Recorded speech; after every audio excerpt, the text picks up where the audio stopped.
থেকে হাড় নিয়ে হাওয়া আলাইহিস সালামকে সৃষ্টি করলেন যেদিন, সেই দিনটাও ছিল এই 10ই মুহররম। সুবহানাল্লাহ।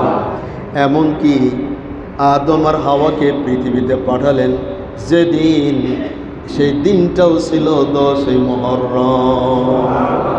আদমকে পাঠালেন কোথায়? হিন্দুস্তানের মাউন্ট এভারেস্ট উঁচু পাহাড়ের উপরে। সেখান থেকে সিংহল অর্থাৎ শ্রীলঙ্কা।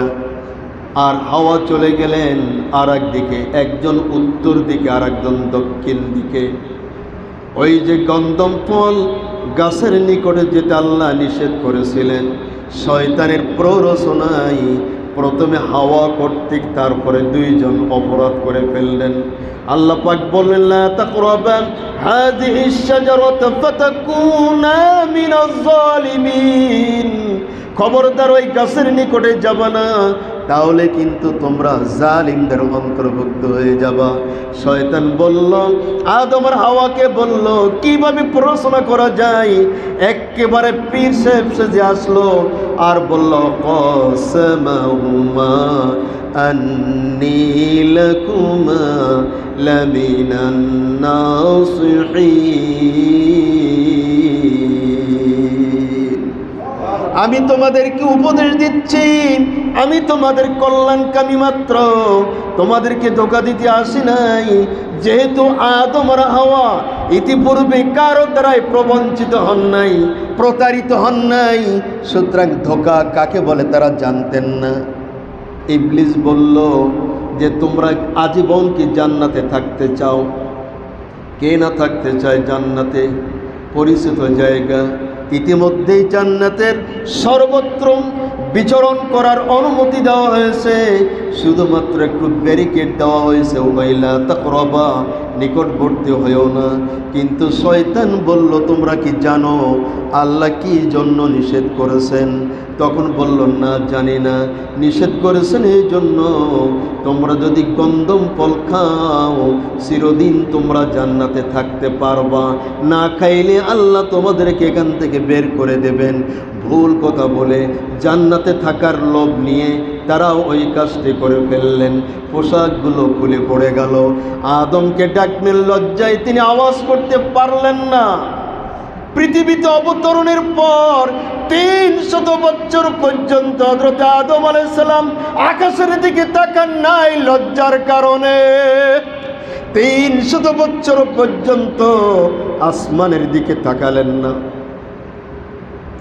300 বছর পর যখন আদম আলাইহিস সালাম কেঁদে কেঁদে যখন জারে জার হয়ে যাচ্ছেন, দোয়া করলেন, রব্বানা যালামনা আনফুসানা ওয়া ইল্লাম তাগফির লানা ওয়া তারহামনা লানাকুনান্না মিনাল খাসিরিন।